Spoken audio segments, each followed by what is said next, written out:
Hello all, my name is Krish and welcome to my YouTube channel. Today in this video we'll be discussing about the top 5 IDEs for Python with respect to data science. Now if I say about IDEs, those are basically called as integrated development environment. Now for any programmer, if you want to write some code, you require to have some integrated development environment so that it actually brings some easiness to write up code, such as syntax highlighter, automatic filling up the code, variables, all the things. So we'll be discussing about some of the top 5 IDs, and again there are many IDs with respect to Python which are basically applicable in data science, machine learning and deep learning. So let us go ahead. The first IDE that I would like to discuss is Spider. Now Spider is one of the best IDE I have actually worked, and all these particular IDEs that I'm basically discussing I have already worked into it, so I'm just going to give you some of the pros and cons regarding it. So first is basically Spider. Now Spider comes along with the Anaconda environment itself, so whenever you are installing the Anaconda software, you'll be able to see various IDEs like Spider, Jupyter Notebook, Visual Studio Code and many more. Right, with respect to our programming languages also, you'll be finding those IDs. Now why Spider is a very good IDE, because if you see Spider, you'll be having a console information placed over there, console placeholder, so that whenever you execute the code, any errors that is coming up, you'll be able to see. Any variables that you are creating, you'll be able to see on the right hand side. So most of the videos that I create are actually either in Spider or it is basically in Jupyter Notebook, because if anybody wants to learn something new, so initially, since I upload a lot of tutorial videos, so it is good that if I show it in Spider, they will be able to see a lot of information. Now apart from that, you will also be able to create different environments with respect to Spider also. So suppose you have created multiple environments, and based on that particular environments like 3.7, Python 3.7, Python 3.6, you can also open an instance of Spider with respect to the environment. So this is beautiful thing about Spider, and with respect to other IDEs also we can do, which I'll be just discussing, but the most interesting one that I found is basically Spider. Now after Spider, the second IDE that I would like to discuss, which is most commonly used in real world IT industry by many data scientists, is PyCharm. Now PyCharm is also a very good IDE. It has integrated inbuilt debugger, so you will be able to debug the code, even though Spider also has and PyCharm also has. Apart from that, you'll also have a plugin for Git check-in repository.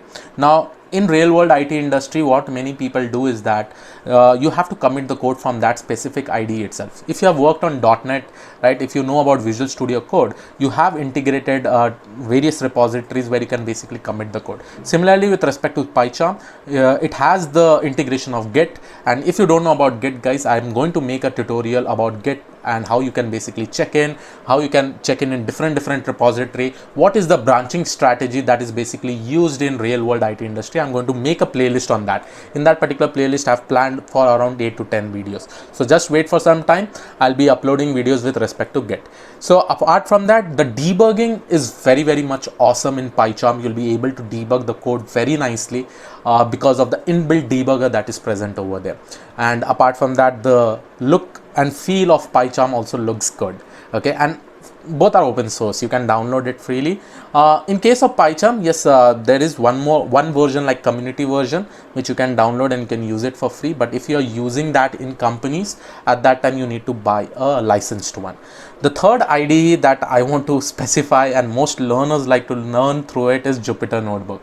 Now Jupyter Notebook, usually the file extension that is created is in the form of .ipynb by default, and nowadays most of the cloud environment like AWS, Azure, they have integrated Jupyter Notebook files. Like if I take an example of AWS SageMaker, where you can train a model and deploy from there, they have an integrated Jupyter Notebook. So the third one, and Jupyter Notebook is very nice because it's very much interactive. You'll be able to see a whole lot of things. You'll be able to see the function descriptions, all the types of parameters.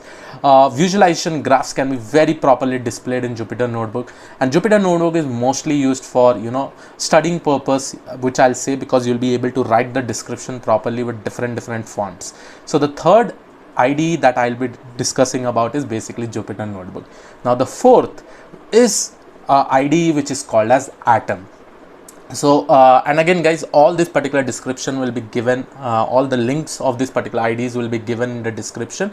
In the later on in the future, I'll be creating a playlist for all the IDs, how you can basically set up, how you can integrate with the Python plugin, how you can set up that whole development environment with respect to Python also. So if I talk about IDs like Atom, in Atom you have to download some specific plugins wherein you will be able to execute Python code. Not only that, plugins for executing Python code, there will be also a syntax highlighter for Python code, and apart from that there are many plugins which you can easily integrate it. And Atom also has a git check-in repository functionality. From there only you can actually check in your code into the Git repository.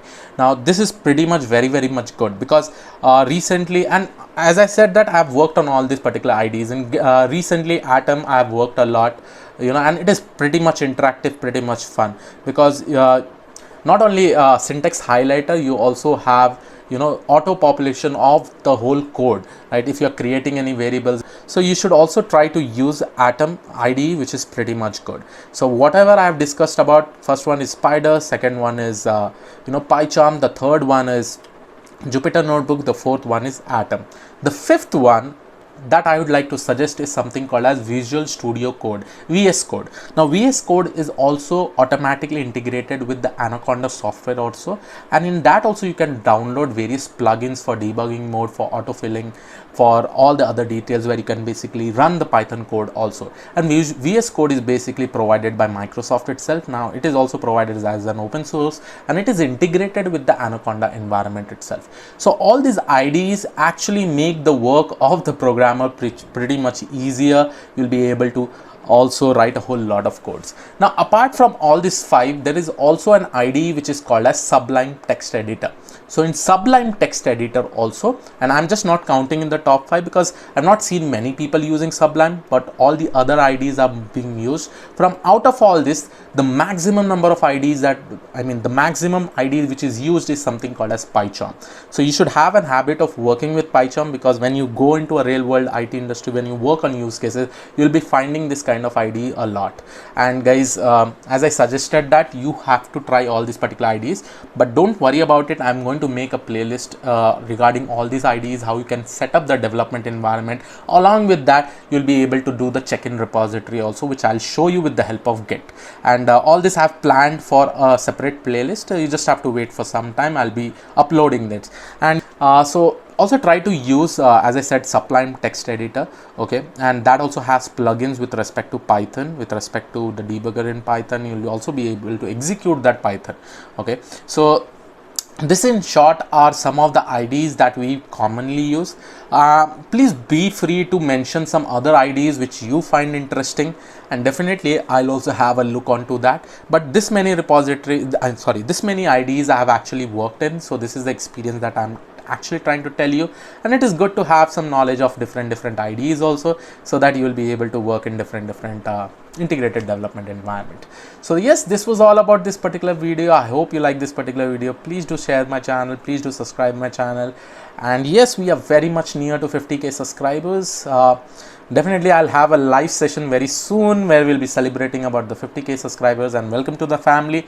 Let's make this family a little bit more bigger, and let's see what else we can also do. So this was all about this video. I'll see you all in the next video. Have a great day ahead. Thank you one and all. Bye.